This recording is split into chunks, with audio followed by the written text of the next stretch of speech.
Thursday, it's 8 o'clock, and it's the big detective show. You have absolutely no idea how drunk he was and how much I forced him to make that video and how uncomfortable he was when I forced him to do it. Good evening, Adrian. How are you today? Good evening, dear. Good evening, everyone. Yes, I'm very well, thank you. That was on last week, wasn't it? Was it? I don't know. Yeah. Well, I've not moved it then. My fault. There's more. Good evening. We got some good guests on tonight, actually, talking about something which... Hey, we always have good guests on, apart from that one bloke. Sorry, two blokes. Yes. Yeah, that one of them was very entertaining. It depends on how you look at it. Yeah, but we won't mention his name. Yes, so I spoke to you. You haven't been out detecting this week, but you might go out tomorrow. You had snow anyway, didn't you? Yes, the ground been frozen. There was snow until I think Tuesday. It finally disappeared. I've got a hospital appointment in the morning, and I'll see how I feel thereafter. So everything is charged and ready just in case. Manticore? Oh yes. Well, do you know? Might take the Vanquish. I would. I took the Vanquish on Sunday, but forgot the headphones and didn't really want to because this time of year because you had snow and my ground was rock solid and the sun was going to come out, so I thought it would defrost. It did, and it was like detected in fudge and ice cream. Yeah, and I had to use 2 feet on the spade to dig, and then the landowner turned up and he had a chat, and then some travellers turned up. They wanted to know all about the hobby. They wanted to know if gold. And then as I sent you that picture, I managed to snap a stainless steel spade. I won't mention the brand. You haven't sent me that picture? Yeah, I sent you a picture time to go home. And in the soil was half a snapped. Oh, right. I was just looking at the mud. I thought you were just complaining about the mud. It was so muddy. It just snapped. And it's a good spade. But you know what it's like? Are you going to say what brand? No, because it wasn't the spade. It was me. It was too eager. I got a banging signal. And James just found a hammered. And I just thought, this has got to be one. We've got our permission. We found a bit that we haven't really detected much because we normally go on it in the summer. I don't know, because that's when it's free and it's too hard, the ground. And then we decided to go on it when it's frozen. And I snapped the spade. So, it's not the spade's fault. It wasn't actually the stem. It was the actual blade snapped. And I'm going to have to go and dig it out because it's rock solid in the ground. But what I did have, and these are new, Regton have brought out their own detector. They're a bit dirty. Well, they were caked in mud, but I've washed them. These are new gloves from Regton, and they're lovely little gloves. Sorry, I was. Go on, carry on. And they're only, I think they're 12, 13 quid or something like that. So if you head over to Regton, but what I like about them is the strap is sort of there, not there. Yeah. So it's really easy to pull off. But yeah, head over to Regton. They're new. They're very nice little gloves, and hopefully might be able to get a pair to give away on the show. And talking of giveaways, we got a prize for Adrian's wall tonight. Good one. We do. Haven't we, dear? We do. Yes. Shall I tell him what it is?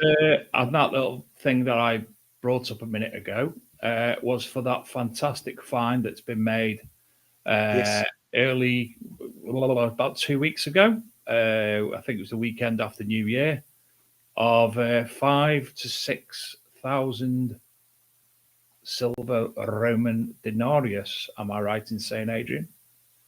I think so. Yes. Deep. Deep, muddy. Look at that. Look at that. Look at that. Very deep. Could the muddy conditions actually have assisted them finding it? Well, I think frosty. I personally think frost improves the target signal. Yeah, nice. I look Well, sort it of looks like something that the badgers. Yeah, it does. doesn't Yeah, it? or human. Look at that. Look at that. Look at them. So congratulations, and they're fantastic condition as well. Yeah, they are. Yeah. I think that's Vitellius. That one you'll find. With Knox. That's an Antonius Pius, I reckon. And that in a centre there, I think it's Vespasian, 69 to 79 AD. Oh, well done, Dave. Yeah, well done. Very clever. In the comments. Yes. But no, well done to those who saved that. Very well done. Very, very well done. Yes, I went out in the Vortex on Sunday and had a play with that. I think there's going to be another software update for it based on a few little tweaks it needs. But yeah. People are saying what it was. I haven't got a clue. They were just Roman coins. Not worth asking me that, is it? I message Adrian, ask him. Get a book. Yeah. Well, I've got a book. I'll tell you what, I haven't done that for a while actually. I've got a Roman. Oh, I lost it again. I put it there. I found a Roman last year, December, and it was really muddy, and I didn't clean it up properly. And I got home, cleaned it up, and it's really good condition. But I've lost it. Blinking thing. Never mind. And yes, I have inadvertently had a shave. There's a story behind it, and Adrian obviously knows the story. Can I get it out? To the point that Adrian, can you get it out? It's a bit weird. To the point that Adrian had to message his son just before the show to share said incident. Can we call it? Can I zoom in? Yeah. So I will share the screen. Why does it keep doing that? I don't know if we can actually put. Can we put this on app? Beckett. Yeah, of course we can. It's on. Beckett. It's on social media. So my good friend, my best of friends, Shane, sent me a. Have you shared it, Adrian? No, this is funny. Tell him a story. Well, okay. My bestest of friends, Shane, sent me this picture. Shane is on a numerous social media sites, and this person has been outed as a file of the PED variety. And it just so happened. Can you zoom in? No. Well, as you can see, no. As you can see, said person won't let me. Looks a bit like me. It's not me, but it looks like me. I wouldn't have a computer for a start. Oh. So thank you to Shane for that. And after seeing that, I thought, well, it's also local, Stoke-on-Trent, so I best shave my beard up so I don't look like said nonce. There you go. That's that story. And to change the conversation quickly. Oh, I caught one and the other one's not even there anymore. Don't me drink. How you doing, guys? I've done that on purpose. I bet you did. Yeah. We've got tonight with us Jamie and Lee, not to be Jamie Lee and Lee Jamie. James Lee and Lee James. We've got people on with us tonight from the Detectorist Hub, which is a soon to be released website, which we're going to organize, which is we're going to learn. Sorry, I'm just reading the chat at the same time, which we're going to learn all about over the next hour or so. So, good evening, gentlemen, and thanks for joining us. Thanks for reaching out. And would you care to introduce yourselves for us? Yeah, sure. So I'm James Harris, and this is Lee. Yeah, a man of few words. Yeah, so this is Lee. Yeah, And no, thank you guys for letting us come on the show here. It's really good. So what I'd like, just give you kind of a bit of an overview of what we're trying to achieve here, how it come to tuition and everything. So just, do you want me to kick straight into this or? Yeah, go on. Yeah, okay. So a bit of a backstory. Actually, before you start, I've just got to say to Adrian, they've even got a big detecting show biscuit barrel on top of the shelf there, look. Well, it says big anyway. Big. Sorry, carry on. Maybe we should have had the background a bit different, right?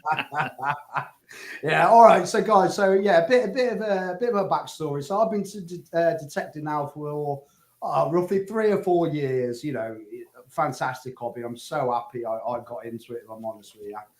As probably any newbies, you buy a detector, then you're trying to work out where the groups are, and then you join a group, and then you go on a dig, and then you go on Facebook, you join a few more groups, and then a few more groups. And over the 4 years now, I've got group crazy. There's groups everywhere on Facebook that I'm members of for the right reasons. But what really comes of that is when I want to kind of go on a dig, it means going through reams and reams, scrolls of Facebook pages to try and find a dig. So, like many detectorists, we are loyal to clubs, and rightly so. But sometimes it's really nice, to venture out a bit further, go into different digs, meet new people, especially if there's some really good lands, and you do your research, you use the radar, you look at it all. And then, if there's really good history, you want to go on to the digs. That's what it's all about, isn't it? You know what I mean? Getting out there, meeting new people, meeting new groups. So what I've kind of been seeing, and this is only my perception and seeing through Facebook, that a lot of people are kind of going to several kind of events and, saying I'm going to multiple kind of digs, and all of a sudden, on the night before or the day before, you may choose, right, I'm not going to go to them, I'm going to go to this one. Sometimes, there's evidence out there that people don't even click on going, and they just don't turn up. And this is really, in my own personal opinion, this is like affecting some of the organisers here. So I have seen some posts saying, guys, I've had about 20 no-shows, I've had to pay the farmer out of my own pocket. And this really got me started to thinking, do you know what I mean? Because organisers spend so much time and effort going out there to try and find land for us. Do you know what I mean? It's really appreciated from the majority of the community, I imagine. So I started really thinking about this. So how could we, kind of look at this process? So Lee, who is the absolute genius, he is the man who created the website. I'm a techno dinosaur. I can hardly turn a computer on. Do you know what I mean? So Lee also carries a man bag, apparently. That's true. Well, the fact that he looks like a rocker, but he's got a ghost hat on, that points me to man bag. Ghost a good rock band. No, they're not, though, are they? Not real rock. Hey, I saw a tribute to them at the weekend, actually. It was really good. But anyway. He bought the hat. With Dave interrupted, sorry. No. Oh, well, there you go. Yeah. I have to interrupt and pick on people. It happens of course. That's what it's all about. Just don't want to listen to me jargon on about bloody things. You know what I mean? So, yeah. So, right. So this really got me thinking here, right? So I was like, right, we need to, I think a website, some central point would really, really help here. And I know Lee was, it's his bread and butter. So me and Lee, we've been friends for years. And we had a good stag night last year that we won't go into too much detail on here, right? But it was can't talk about. A bit messy, as you can imagine. And fishing trip. Yes, it was a fishing trip. Yeah, that's one way of putting it. It was cold. Yeah, so during this, we got what you've just admitted to. Oh, well, there you are. We didn't say where and when, so so we got talking during kind of stag night, what I was kind of planning, and then when we'd sobered up, we actually got together and we had a bit of a spitball session, did a bit of, what does the future of this look like? How can we bring this to life? So we kind of said, right, it would be brilliant to bring all detector groups together for new and old detectorists, to go and search in without going through all the Facebook pages. So that was like, right, one of them. And then it's like, right, how do we tackle the problem with organisers getting, and I don't want to say let down, but people do get ill, cars break down. Do you know what I mean? There is legit. But if people are just multiple choosing these kind of maybe the newbies or choosing all these multiple, how do we kind of like really help and work with the organisers? So we thought, right, let's do kind of like a model of a Ticketmaster where you go into a central place, you've got all of the kind of the group digs that are on. You can do on our website, you can do a range. We'll give you a very quick overview after this spiel that I've put together. You put the region in there, you put the date range, and then it will pop up the digs that are being advertised. And as well, you know, you can click all so you can see all of them in there.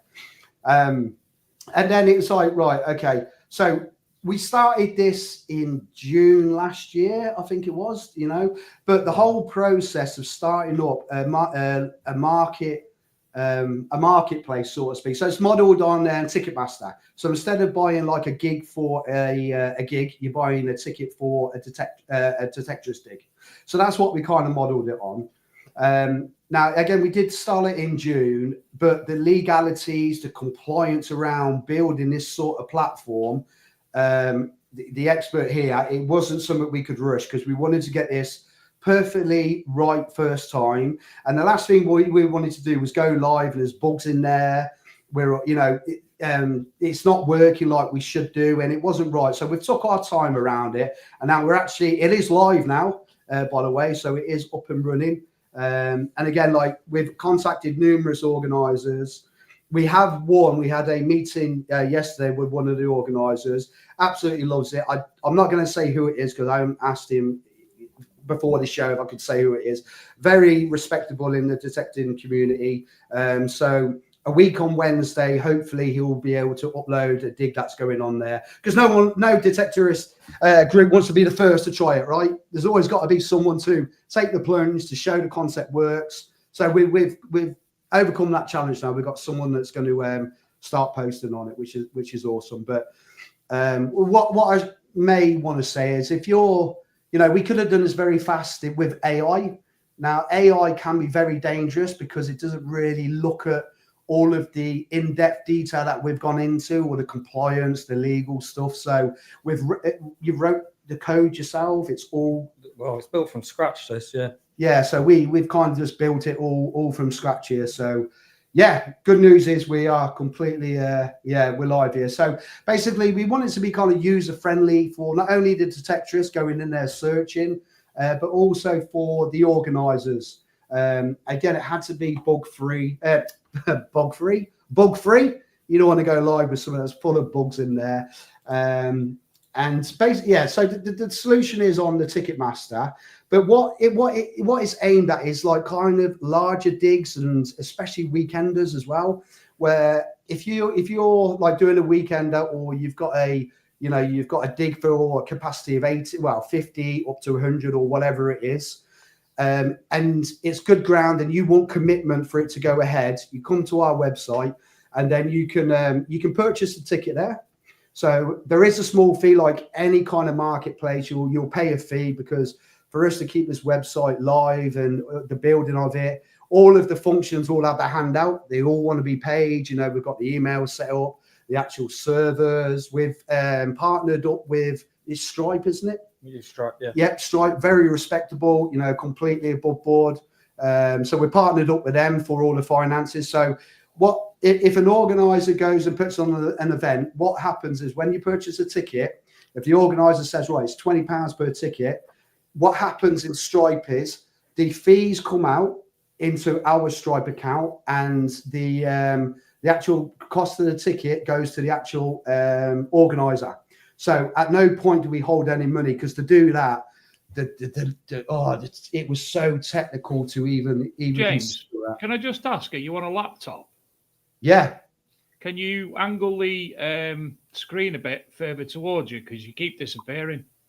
That's better. Well, maybe that's a good thing, right? Maybe you don't want to see this ugly. Yeah. So obviously, naturally, like you said, like eBay, it takes a bit of commission to cover the costs of the background and everything. Yeah. I've got some questions. Can I ask them now, or shall I let you do a demo? Yeah, absolutely sure. So, will you be introducing PayPal and other payment methods?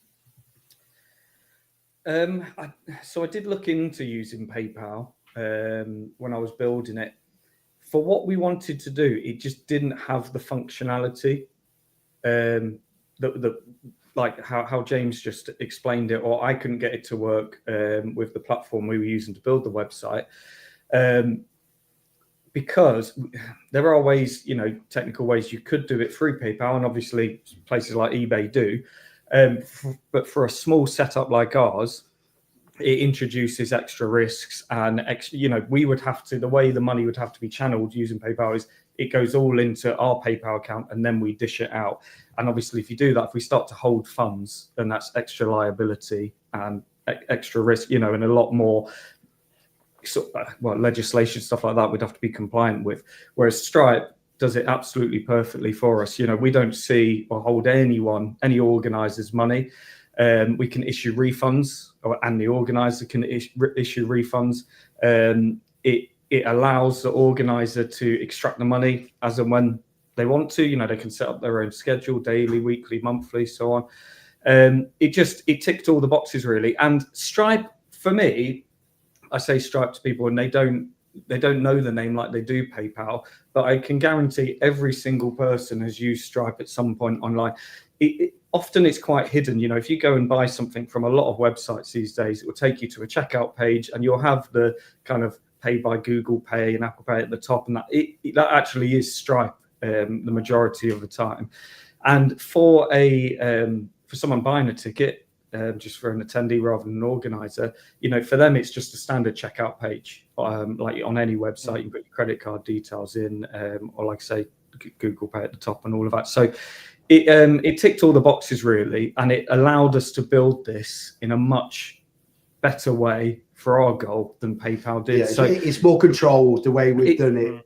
The separation. Yeah, it's not to say at some point if that functionality, if PayPal did turn around and add in extra functionality to allow us to do things in a very similar way, we would definitely incorporate that. But for now, we're going to stick with Stripe. And it also makes having one payment platform like we do, it's much easier setup for an organizer because they just have to deal with one payment platform. If we started to offer multiple, then every one of our organizers would have to then go and register for either Stripe or PayPal to allow people to buy tickets either way. So it adds more complications. But the honest answer is it doesn't give us the flexibility that we needed, because essentially this is a marketplace. We wanted to be able to sit back and let organizers decide everything themselves. Yeah. Not that I want to talk. Yeah, sorry, not that I want to talk about payment gateways all night, because people think, Christ, that's nothing to do. Adrian, am I right in saying that one of the sites that you run ticketing for is Stripe? That's why I brought it up, because we initially run Stripe, but we introduced PayPal, and over 70% of people now use PayPal. And that we found is because people know people know what it is, and they also feel their money's more secure. And that's the only reason I brought it up, and that's why I asked, because I am being rude. People in this hobby, the demographics is not 18 to 30. It's more like 50 to 75. Yeah. And Stripe to them is pajamas they've bought from Marks and Spencer's since 1974. Do you know what I mean? I want that. But yeah, it's just one of those things. But yeah, it's something to think about in the future, because we did get a lot of emails. I mean, like, when was it? Last year, we did over 2,000 tickets. And like I said, 70% was PayPal, whereas the year before we didn't. And we just kept getting loads of emails saying, I want to buy it with PayPal. Well, you can use your card, just like, but yeah. The other question I had, because the website, which is at the bottom of the screen, people, is going to be global. So it's going to be all over the world. So are you going to have measures in place for if, say, 12 people from Boulogne, French friends, book 12 tickets to go on a UK dig? Are they going to be advised of the legalities of exporting fines and reporting fines, etc.? Yeah. So what we're going to do. This has been brought up to us. So we want to actually, get them to understand the rules with the right, with the right insurances. Point them in that direction. So that's something we are going to add into the website, so they do understand the UK and I kind of legalities around it if they do come to this country. So that is something.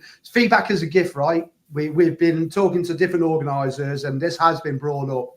So this is something that we are going to add into the website. Like we actually missed a trick as well. So the meeting we had last night with this organiser said, I can't see any functions for reserves. And I was like, I can't believe I missed this. I'm on that many reserves. And that was another question I was So I mean, the more we're talking to people, the more feedback we're getting is a gift to us.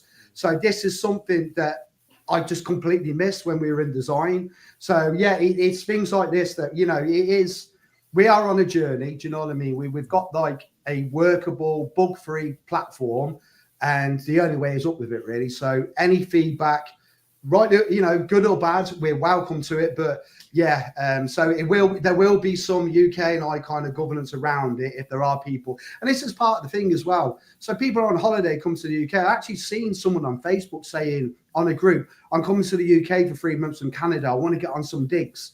Perfect. This would be, a really good platform to come to. But you are absolutely spot on. We do need some governance around the laws, and maybe it's just like a link to. Well, the way I envision it is, as someone buys a ticket, there will be links and details there to say, by buying this ticket, you are agreeing to these terms and conditions, and and it will be presented to them. But I see this anyway, or I think we both see this. It's very much a first phase, isn't it?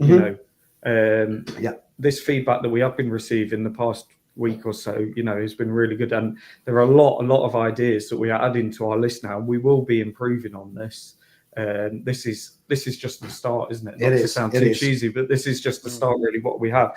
And we wanted to present something, that we have tested, we trust, and we know is a reliable platform, and almost knowingly, not basic, I don't want to say basic or simple, but start at the beginning, and also allow us to get something out there. Like James says, we've been working on this since June, and all this other stuff, like the reserve list, which completely missed it. But we could have kept going forever. So we had to kind of draw a line. Get it up and running. Let's launch, and then we will absolutely work on this. We're not going to walk away from this and just leave it to sort of fend for itself. We are going to be actively sort of adding functionality. It's interesting. So, prime example, I go on Detectorist Hub and I type in digs. Will I be able to search within a 20-mile radius, 30-mile radius? So at the moment, the way we've set it up is there's a drop-down list for region. Right. Yes. Fair enough. But we have looked into incorporating stuff like, so you can search by postcode and put a radius in, say, show me everything within 20 miles, 50 miles, etc. We have looked into that, and the reason we haven't implemented that just yet is because there is an additional cost to that, because you have to use a third-party service, most likely Google Maps, but there are others. And it's all through API links, and there is a cost involved, and you're almost opening yourself up to a little bit of vulnerability there as well, because it's almost like an on-demand cost. So if there was loads of traffic coming to your site and everyone was searching and it was pinging Google and bringing back that data, we could be billed, considerable amount of money. And before we've even really tested the platform, with live events and things like that, we just saw it as a little bit of an extra risk. So we're, like phase one, we've just set it out, simple drop down. I think just drop downs makes a lot more sense. I mean, I'm thinking, because I personally years ago had the thought of the similar sort of thing, but for landowners. a rating feedback. So you pay, you get a QR code on your phone, the farmer scans it, and he leaves a review, a 5-star review. They filled in their holes, they showed me their finds, and they do the same for the farmer, you know, and a similar sort of thing. And then another thing you could think of in the future is linking it to accommodation in the area. So let's say there's a dig in Yorkshire, I'm in Essex, next to it is places to stay. And I'm just thinking, do you know what I mean? It's got real potential. It's got real potential. And I think it is going to grow and get bigger and bigger.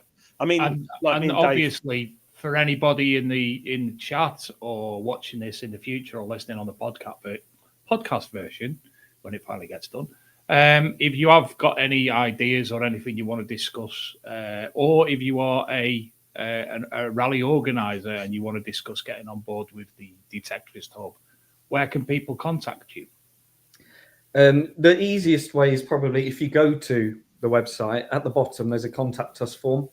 So it'll just a quick pop up, you know, straightforward, put your email address in and your message, and that'll fire straight to our inbox and we will get back to you. Or send an email to just admin@detectoristhub.co.uk. So either way, you know, we'll receive the message the same way.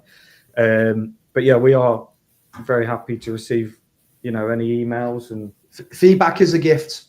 That's all we can say on this one. You know, we've had so much. Yeah, I can. Do you want me to share my screen? Should we take you just a demonstration? Let me.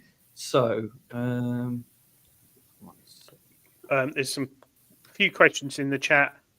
One was, rally organisers normally prefer cash. Yes, I wonder why. Because it's sort of hidden. I think I missed the other question. Tony TC to text. Can we what? Sorry, Tony Kaywood in the chat said, "You always stay with me when you're in Yorkshire, though, Adrian." Yes, he's an interesting character. No, he's not. He's lovely. Can't call him that. He likes talcum powder. Doesn't look like Roy Chubby Brown either. No. Can you guys see that? Yes. Yeah.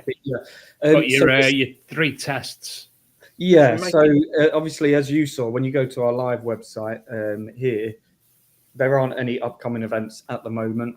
Watch this space a week on Wednesday or Thursday. Watch this space. They are coming. But in our our development environment, you know, I've been testing away, and I can show you what it would look like. So here's just 3 events, but it would just be, you know, a scrollable page with as many as there are really. Or the drop down. You just the drop down. Yeah. Yeah. You do. So an easy search. Put your date range in and search, and it will filter those.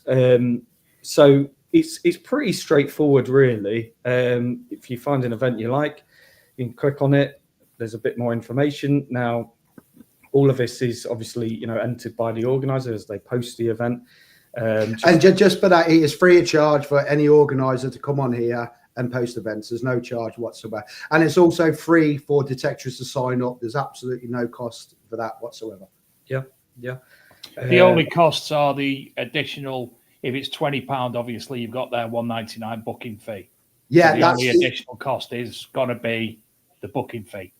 Yes. Yeah, that's it. And we're not doing this. Our profit margin is minimal. We're not doing this for profit. We're just making it for ease, for organisers, for detectorists. We're just trying to build a community into like a one-stop shop, so to speak. So this isn't about profit for us. This is just about creating this brand new environment, and that's what it is. And you know, this isn't free for us to keep going. So we have to put some costs in there, unfortunately. It is what it is. It's like any marketplace, Ticketmaster. It's just like any one of them, unfortunately. I'd love to do it for free, but I'd be skint by the end of the month, I'm sure. TC Detect said, stick a QR code on the homepage so I can easily get it on my phone. I'll do one. I've got one, I think, for it. Right. For right on our website, you mean? What's he mean? Oh, he's been on the source again, hasn't he? Yeah. Sorry. You carry on. I can't remember what I was saying. So pretty straightforward page, really an event page. Or this is just the default image. You can obviously upload whichever picture you like to promote your event. A description section, location section, a link to Facebook or a link to just one point on this platform isn't to kind of replace Facebook pages for organizers, because Facebook can be powerful getting out there. It's just like a control place, but because a lot of people are saying we use Facebook, we don't want web pages. These kind of for now they kind of interlink, so it's to support the Facebook page as well. I think that's important to. Yeah, we're not trying to, because you've obviously got that social element of Facebook and events. People can comment and and all of that. We're not trying to replace that. You can link. So if you were to create an event on here, you can take that URL and paste it in your Facebook event and say, to buy a ticket, go here, and it will take you straight to your specific event page. And like we showed, likewise you can link back to the Facebook event from here as well. So over time, like we've spoke about already, there will be extra stuff added here, and we can absolutely customize this even more for organizers. We have here you can see, so this is my this is our test organizer, and showing there you've got 2 upcoming events. So you can click through to their page and see all of their upcoming events. If someone had, someone's put their whole year's events coming up, it'll all be listed here. And we're going to look at adding functionality like if subscribe to this organizer, give me email alerts. So if someone is really keen on a certain organizer, they can subscribe to that, and then every time a new event gets posted by that organizer, drop an email into their inbox to let them know. Things like that, that all on our list. Like we said before, it's just to launch it. Just for the organisers now, I mean, the platform's live. If you've got plans for weekend digs, this is live now. So someone could click in here and have a look at all your weekend digs. And then, you can almost then start, booking straight away. But we'll show you the functionality, which is really key to this, to make it seamless for the organisers. If you're taking a payment for a weekend dig, I'm not an organizer, but I've just been hearing that you've got to go through, all of your bank statements, and if someone's name's different, refunds especially, it can get really messy, where this is extremely seamless. And we'll show you this right now. So, there's I manage my events page for organizers, and we're going to be adding even more functionality to this page, like most pages. But for now, we try to make it, as flexible as possible, but not overcomplicated. So you have your events listed. There's a bit of an overview to show you. And I bought 3 fake tickets so far on this test event, and sort of functionality like on the day. And obviously you can use this on your phone on the day if you have signal in the field. You can mark people as attended, or you can export, print out your attendance list, and ready for the day, in case you don't have any signal. And we are looking at incorporating QR codes. So when someone buys a ticket, they get a QR code, and then they can be scanned on entrance. It's just another thing on our list to do. It's the future. It's not perfect, because if you don't have signal, you can't scan people in. So there'll always be this to back up that sort of print friendly PDF page. I've got a couple of things, if you don't mind me butting in. Sure. 1 or 2 of them were quite interesting, actually. Yeah. Philip Wills asked, do you have any control over the people wanting to advertise their digs? Example, do you have a way of preventing just anyone making up a fake dig? Yes. So we've made the decision, because we had a good talk about this, didn't we? Yeah.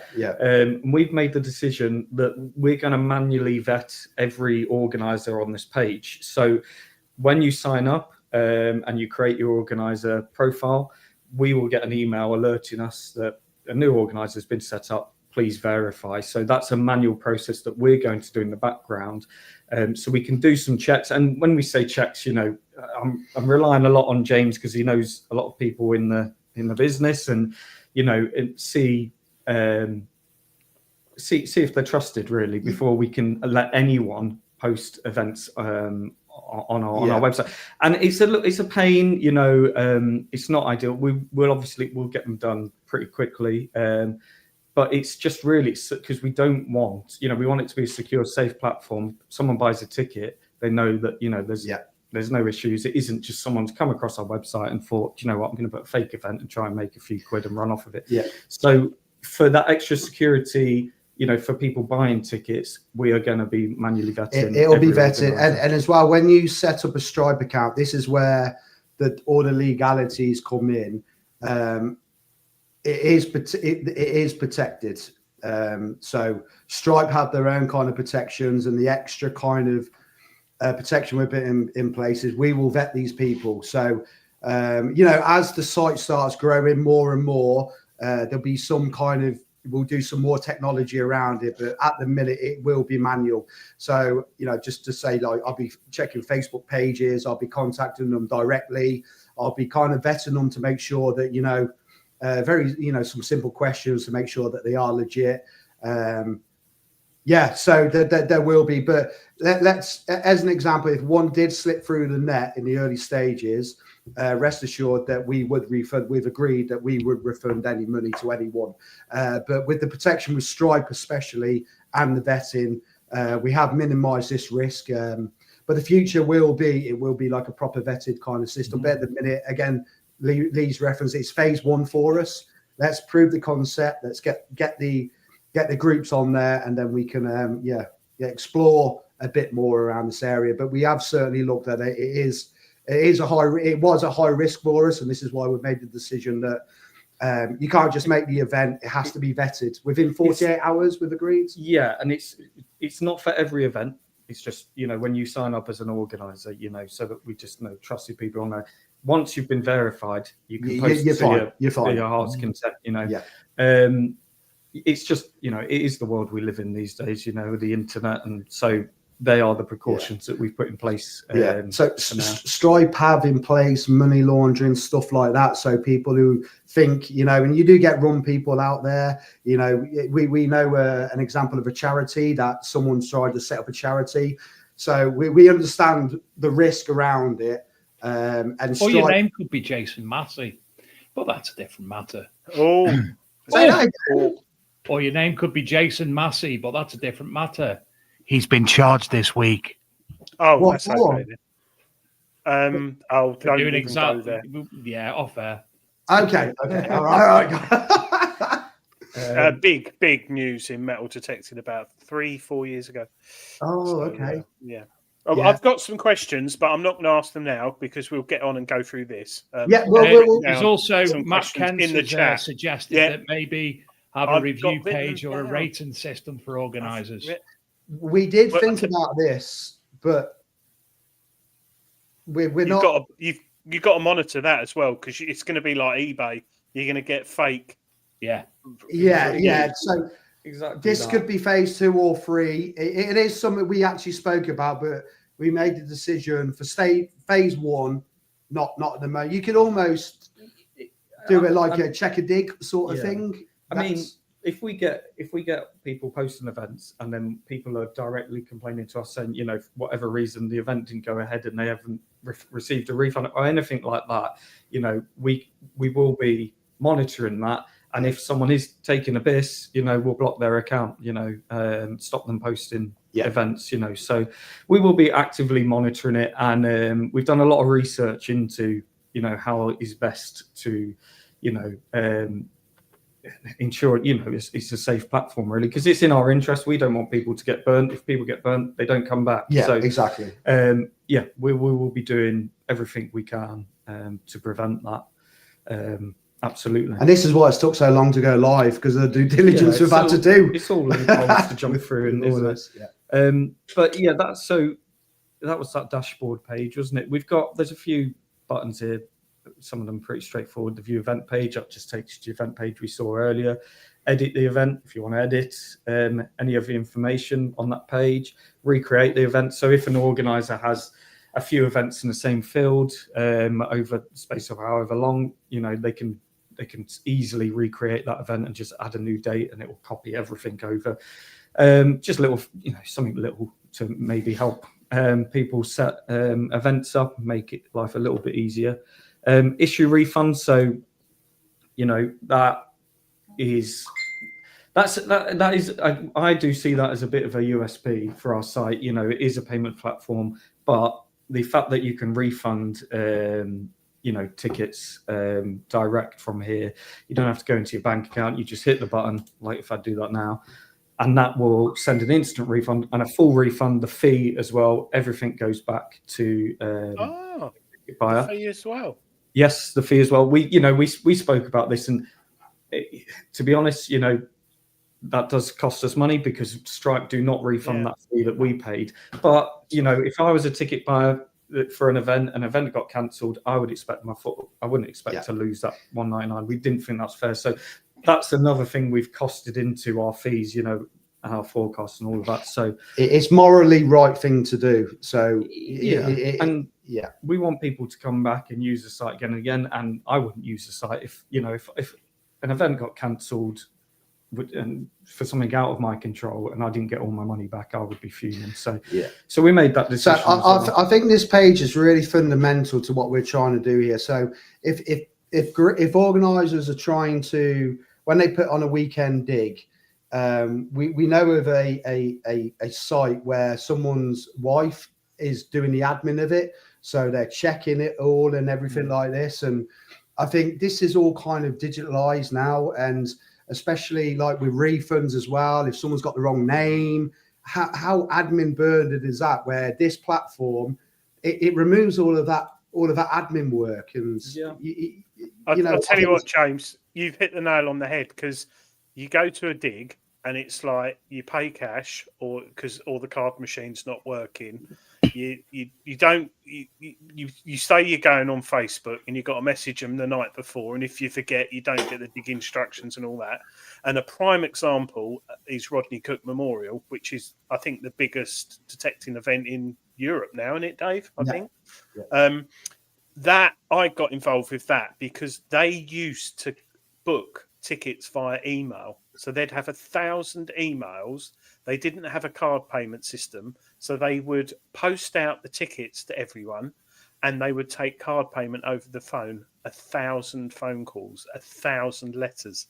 And can you imagine the admin behind that? It was just that it took them months, and we moved on to a similar platform, totally different because it wasn't bespoke, but we moved away from that. And now Gary's wife, she's got 3 months of her life back every year.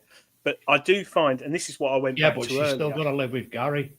Well, yeah, they're on the verge of divorce probably because she's more with him. But no, but this is one of the things in the hobby. The technology hasn't moved on in the hobby. It has on the machines, but on dig events, how lovely. Go on a website. Oh, there's a dig down the road. Book it, buy a ticket, get an email confirmation, turn up on the day, show the email, off you go digging. Do you know what I mean? Simple. And David Moores has got a good point, Adrian. He says that many times organisers don't send their location or the what free words until the last minute. Is there a way to update event details, i.e. an email prompt? Did they put the details on the night before? Everybody who's going to the event and has paid gets an email prompt. So what we do have at the moment, because I've just refunded all those tickets, there's no one to email. But on this page, I don't know if anyone's spotted it before, when there is, when tickets have been sold and not refunded, there's a button which says email attendees. I can't remember exactly what it says, but something to that effect.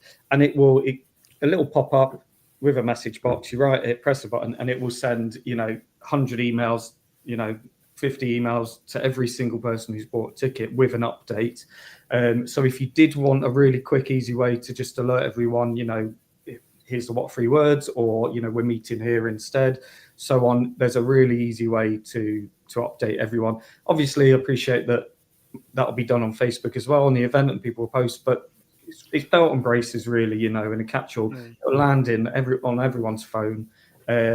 So yeah, there is that functionality. Yeah. So at point of sale, you can almost put the what free words on there. It'll be generated in the email. The email will say, yeah, here's the location once you bought the ticket, location, the link for what free words, etc. Yeah. But obviously, if they don't put it on until the day before, then I would recommend to use that email or functionality on that page. I was going to say, I'd say a vast amount of dig organisers do not put the location until the day before. And one thing I will say through experience, emails have about 6 on this. I'm basing this on Rodney Cook. So we send out over 2,000 emails a week before. 60% get read within 5 days. And the average person has a Hotmail account or AOL or Yahoo, which blocks it, and it goes in their spam. They think spam's in a tin. They don't know what spam folder is. So, in all honesty, have you heard of fire text? I haven't, but it's very cheap. It's another cost, but we found the success rate of deliverability of the dig location was 99.6% on text read, as opposed to 60% on email. So text is old and clunky, but it works and it doesn't get blocked by. It's like fax. And that is one thing. And also, if it's, I'm sorry, I'm telling you all this waffle. You're thinking, I'm thinking if you could have a thing on the site which text people, and the event organizer could say this is the dig location, but do not release it until this date, 24 hours before the dig. I think that would probably encourage more organizers to sign up.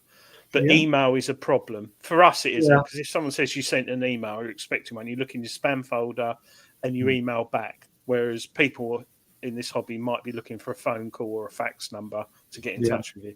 What's it called? Sorry, Adrian. Fire text. I will definitely look into that. I do appreciate, as we were setting feedback they do an API. Yeah, They do an API as well. Okay. That's a really good shout. At the moment, we don't collect phone numbers when people sign up, but it's definitely something we can add and have it something for people to opt in. And these days, you have to provide all of that, don't you? So people can opt out, GDPR and all of that issues. Yeah. But no, it's definitely something we'll look into. Just email is it's getting harder and harder with I don't know how technical you are, DKIM and SPF records and all that. And Google last year changed it, and so did Microsoft. So it blocked like 70% of emails which didn't have suitable content or secure servers. So it's a bit of a faff. We've lost you. No, you haven't. We're still here. Oh, there you go. I can't hear Adrian. I've just actually signed up to the site to see how quick and easy it is, and it's simple. So I've all signed up, and there you go. Can you hear me now, Dave? He has as well. There's a few in the chat who signed up. Why not? It's free. Just sign up. It's free. I will say, to sign up as an organizer, so the way it works is you sign up, and create a basic account, to buy tickets. To then take the next step to host events, you need to go in and it will prompt you if you try and create an event. It will say create an organizer profile, and then there's another few steps you have to go through to do that. And so it essentially takes you to another page which asks you, okay, you've signed up and you've given us your name, you've signed up as James. But if you're going to start hosting events, give us an organizer profile name, instead, or a separate email address for people to contact you on. So you can keep that separate. And so it doesn't say James's events, it says Detectorist Hub events or whatever you see fit.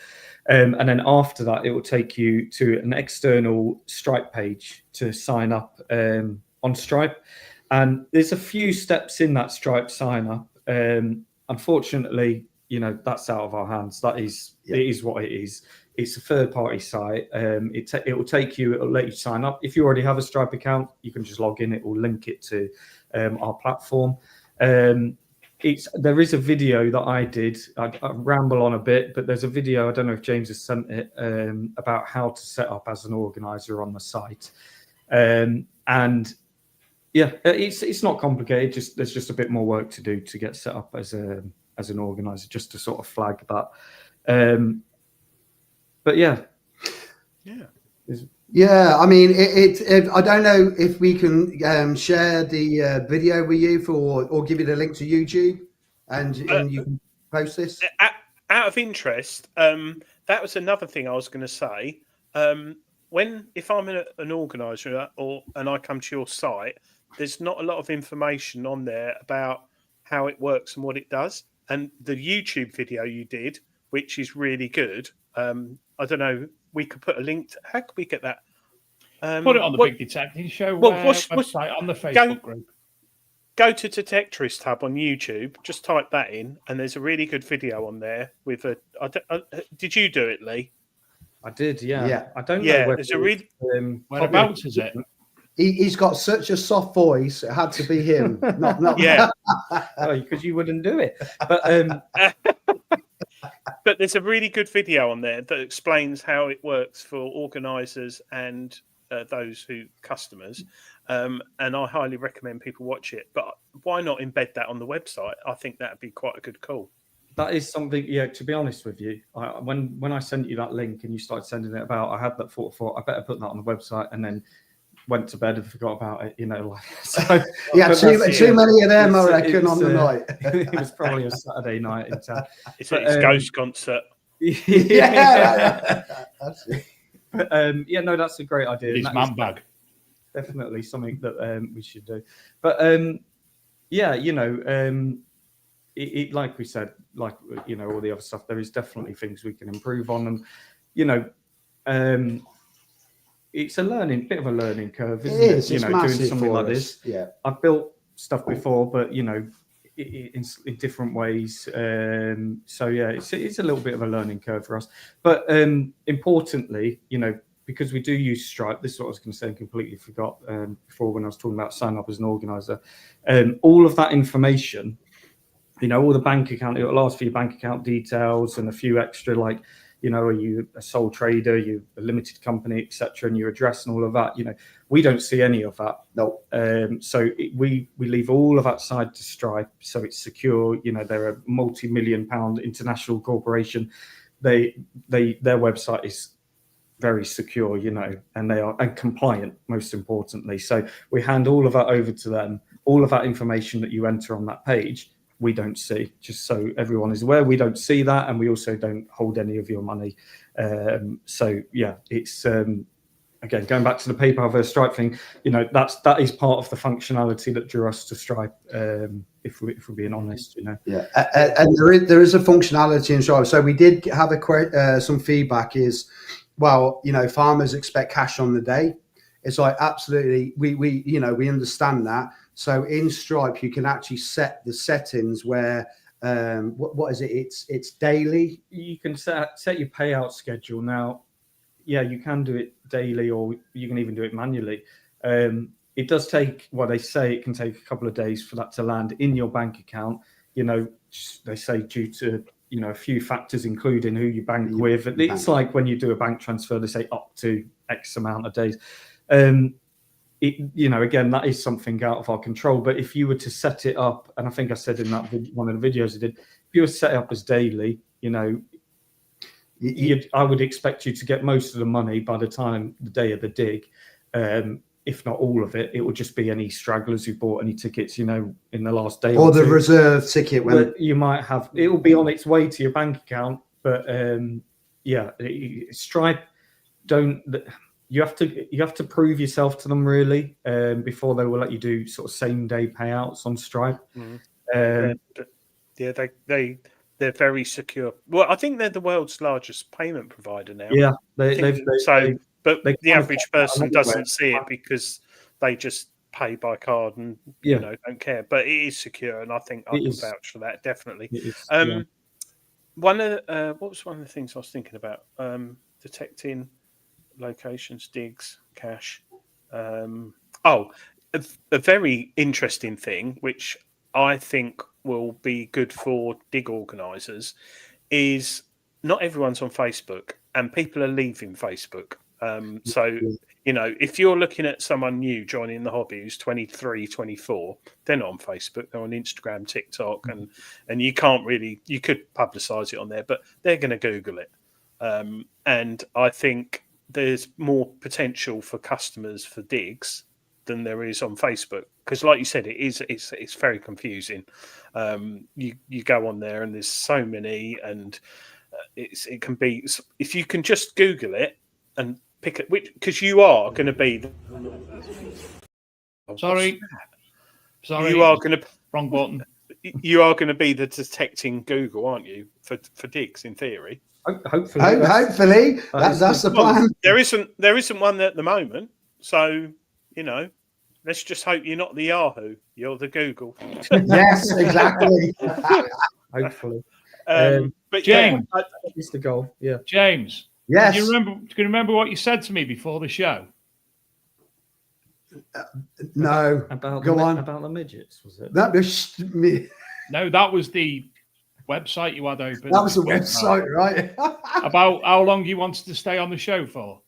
Half an hour. I'm absolutely fine. You said it would go like that, and it has. I told you it this. does. I told you so this. and enjoyable. it's a good sign. It's a good sign. Well, I'm sorry, I'm going to have to interrupt the conversation because it's time for another segment of the show, which I'm saying very slowly because I know that somebody.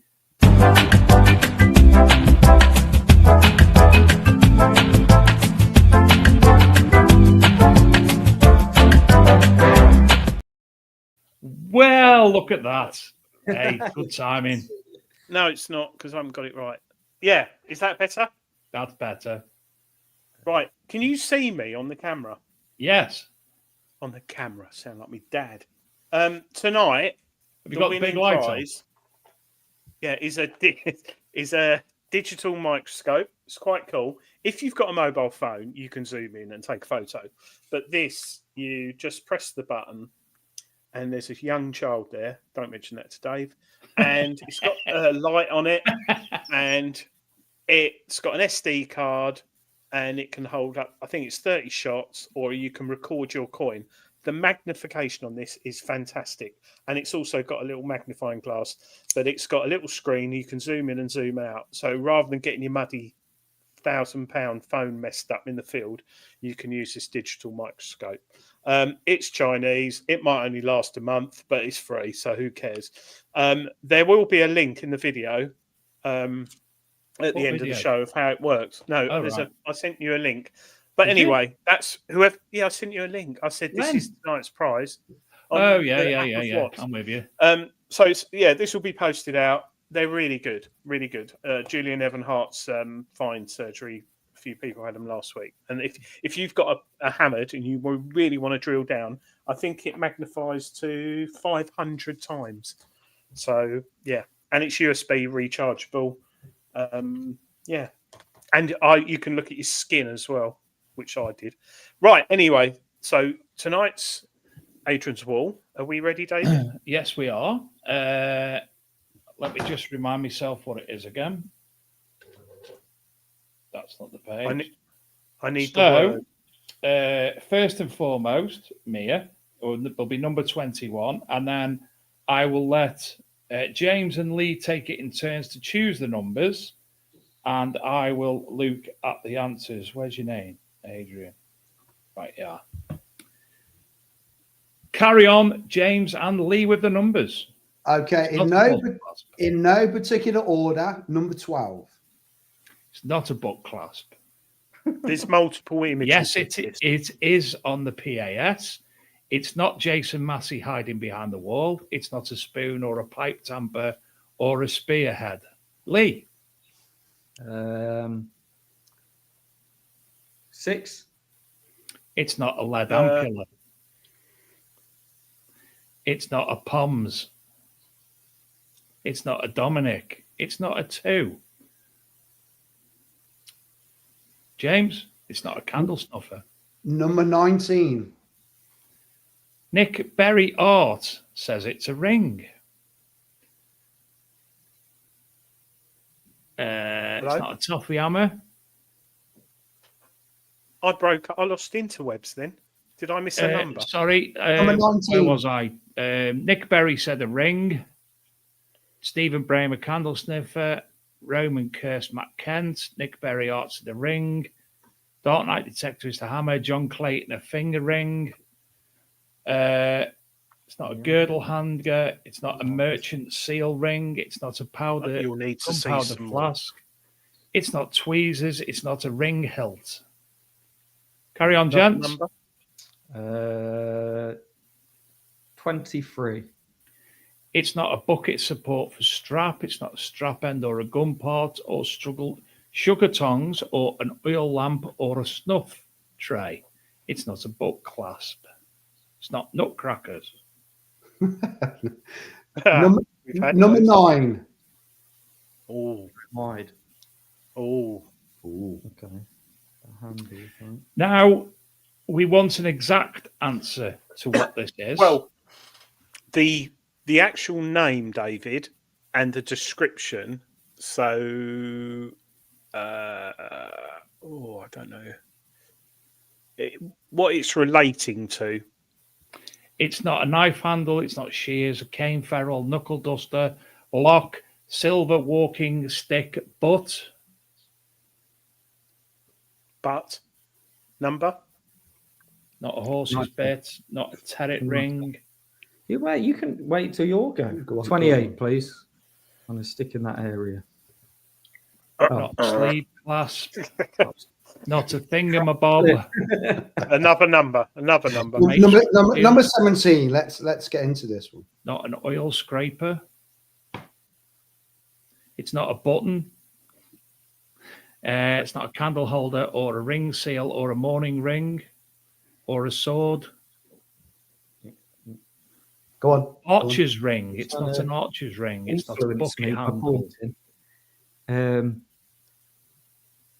18. Oh, good number.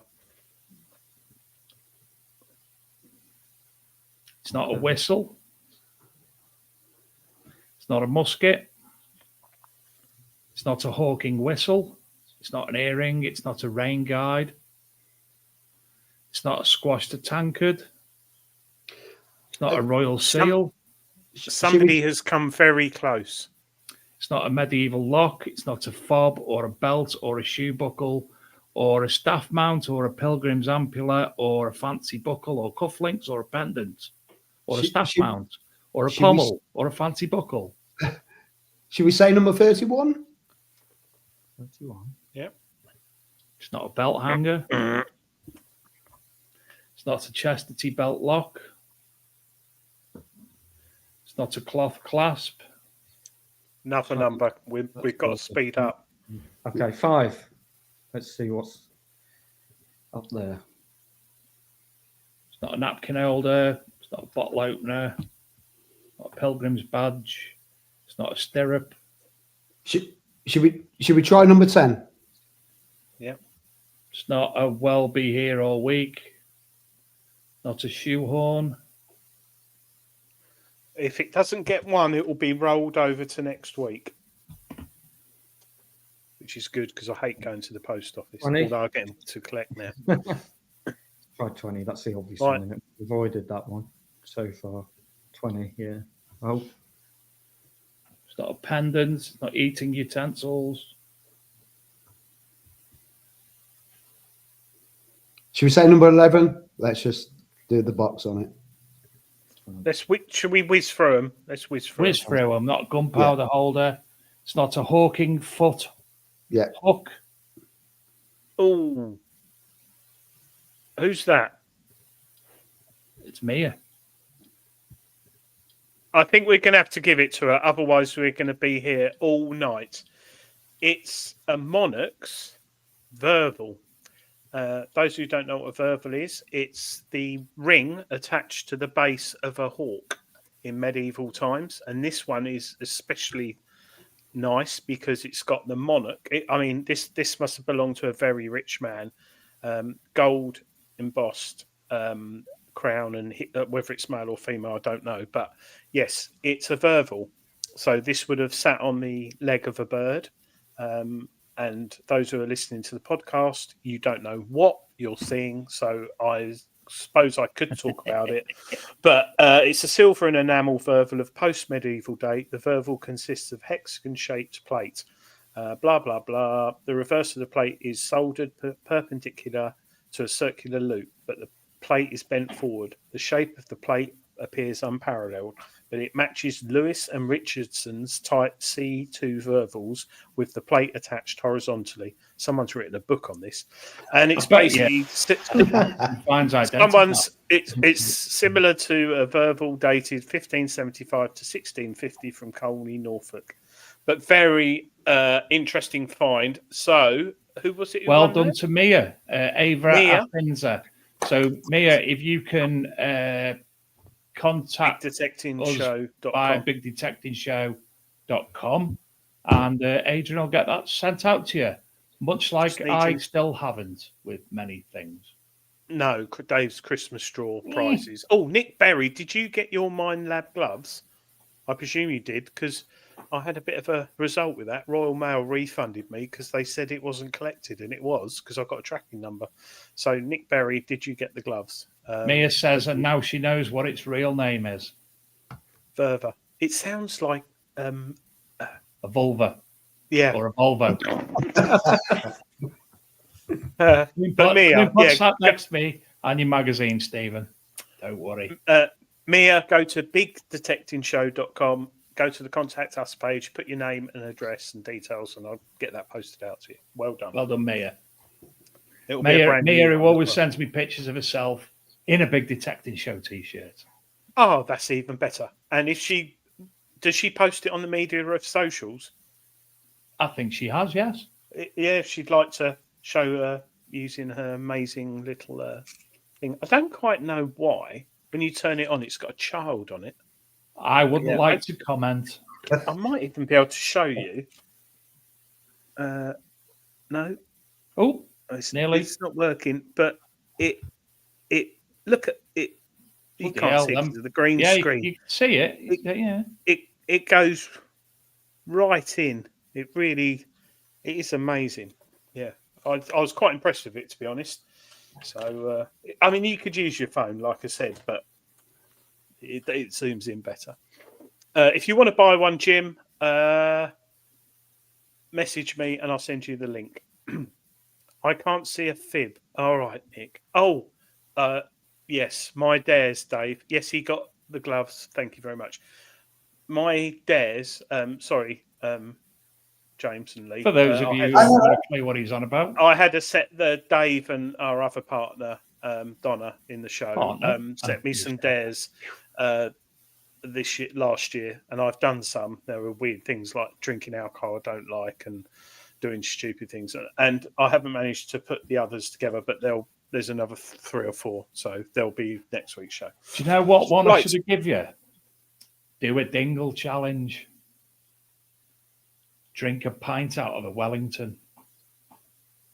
Well, not mine, because when I went detecting on Sunday, I got out of the car, walked across the field, and it was frosty. After it started defrosting, I had a leak in my boot, and I've got Barber wellies, quality wellies, and they created a crack in the bottom. A year old, emailed Barber, told them, sent me a brand new pair out, which will crack again in 12 months, but who cares? But yeah. Did you actually have to send any pictures or evidence? Yeah, just sent a picture of it. So, but it's good. Right. Has anyone got any questions for James and Lee regarding detectoristhub.co.uk? I've just signed up, and oh my god, it's so quick. If you've got any questions about where you can buy man bags or anything about tickets, cheesy non-rock bands, yeah, or thermal coats. James has got his zips up to the top. Whose house are you in? This is Barber as well. So if this rips, I'll be sure to be taking the photo. It's a British company. Do you know, Lee, I was at one of their first gigs in the UK at Download in about 16, 17 years ago. And they were shit then. They've got better. Tony Kaywood, drinking alcohol and doing stupid things are your favourite things. That is correct, Tony. They are. As talcum Detect- buttons are yours. Yes, detecting and drinking. Can't beat it. Barber wellies are now made in China. I know, Ange. Ange, I know. A lot of things are made in China. Where you just can one buy quick- the magnifier thingy, Adrian sent me the link, Derek, so I will send it to yourself now Yeah. via. Now, that's the you wrong can person. buy this on Amazon for £20, but I know where you can get it for £4 or £5. So No, I can't send It's you a link because I haven't got the link. I've got a YouTube link. send her the YouTube. That'll do. That'll do. The YouTube. Should we play it so people can find it? Shall I? Have you play got it? it? Have you got it? Yeah. Yeah. All right, we'll Okay. play it. Sorry. How do I do it so that it doesn't? Did you hear that? No. Of course. Have you tried? Sorry. Share screen. Can you? You might not be able to hear it, but Yes, we can hear it. Oh, it's very, very. It's Ghost. Ghost are doing the music. I knew you were going to say that. so you can take pictures and you can plug it into your computer. I personally wouldn't download this software, not because it's not any good, but it's Chinese. So it'd end up walking up to your bedroom and filming you in the middle of the night. We are Ghost. Rah, rah, rah, rah, rah. If we're ever invited back, remind me to wear a different hat. Yeah, something like what? If we're ever Baby- invited back, remind me to Baby death or whatever they're called. Baby metal. Wear your baby metal hat. Oh, So, basically, if you go on, oh, hang on, I've got YouTube open. If you go on AliExpress or Temu, but I would recommend AliExpress. Dave likes Temu. Nothing Bought against something off Temu. AliExpress last month, actually. Yeah. There. So AliExpress and type in that, you can get it. If you spend 10, 15 minutes searching, you can get it for £5. It's on Amazon at 20 quid, 18 quid. But Mia's not got to pay for it. And I've been using it for a few days now. And if you want help identifying a hammered coin, and more importantly, to use it with a composite cleaning pencil, it's the nuts. Because you look at a coin. So this one here is a hammered, right? Fairly clean, apart from a little bit of corrosion there. That is absolutely filthy under that, and I'm going to give it a little intricate clean, so along with my other finds. But yes, so yeah, that's what it is. But I don't endorse it. It might break in a month. They might hack your Gmail, PayPal, credit card, bank, but it's all right for a cheap amount of money. I'm on Dave? AliExpress. Anyway, there it is. sorry, I There it went is. back. James and Lee, has anyone got any questions for them regarding Detecting Hub? I just signed up and it was so easy and it's the quickest sign up I think I've ever done. I actually thought I'd done something wrong because it went so quick. The only thing I would say is capturing people's mobile number would be a good one because Absolutely noted. that'll be added to the list. because like I said, people struggle with email in this hobby. Yeah. Just note my power leads coming Well, off my computer. Yeah. Can I just say, guys, thank you ever so much for letting us come on the show. It's been an absolute pleasure. It's been really. Before we said we'd go off, but the time's gone like that. It's been fantastic. So absolutely fantastic. Thank you ever We so warned much. you. It's just 3 people chat. Well, 4 with 3 and the ghost person chatting in the pub. Yeah, no, it's been awesome. Real cool. Yeah, Real thank you cool. very much, guys. Yeah. And obviously, please feel free to, give us a shout at some point in the future. Come back on, let us know how it's going. Oh, that'd be fantastic. Give us 6 months, and it's just change. It's new, so yeah. And Hopefully, if there's any new features in the meantime, again, give us a shout, and we'll be more than happy to give it a shout on the show as well. Absolutely fantastic. Feedback is a gift, and that's what we negative and feedback. It's all a gift. It's a good idea. I think it's got some really great potential. And like I said, those who don't go on Facebook or social media and just Google it, it's a no-brainer, really. So yeah, I mean, there's going to be intricate issues that you're probably never going to get around. I only want cash. Well, that's the sort of customer you don't want to deal with, isn't it? Do you know what I mean? It's like people who shop at Marks and Spencers and people who shop at the market. It's different types of people in the hobby. Free ghost man bag away to the next person who signs up. Yeah, and the future, it'll be all Bitcoin, won't it? You can come and God, yeah, yeah. You get I'm detecting. Hold on a minute. Face. Lee won't really be giving away a ghost man bag. It was just me joking. It was just a jest. We don't want we don't want people trying to participate in things, then get back in touch with us and slandering us for not giving them a Isn't there I thought it was a perfume. Right. Ghost. Oh, it's not. Yeah. Well, I think most of the fans wear perfume, but that's different. I thought it was a perfume. If you think my taste in music is bad, Dave, you should check what he listens to. Absolutely not. I cannot disclose the music I listen to. Taylor Swift. I'm a thrash metal man. I'm a monomorph and all that. I'm fine. I've seen them. Metalist. Right. Do you want to mention the band you were in? You played your keyboard? No, I do not. Okay. That died a death. You can YouTube it. It was one of them flute keyboards.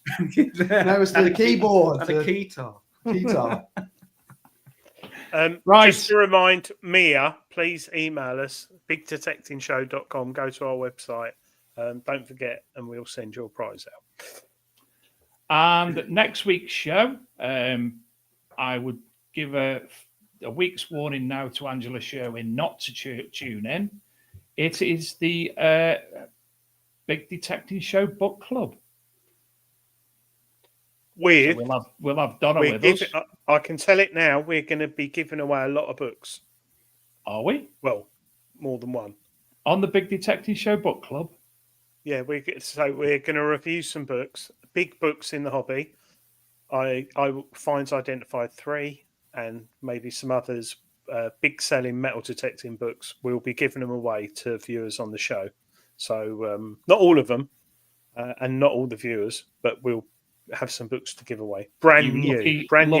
They haven't been sitting in Dave's toilet for 6 months like the ones a few years ago. These will be fresh. That was only a little bit away.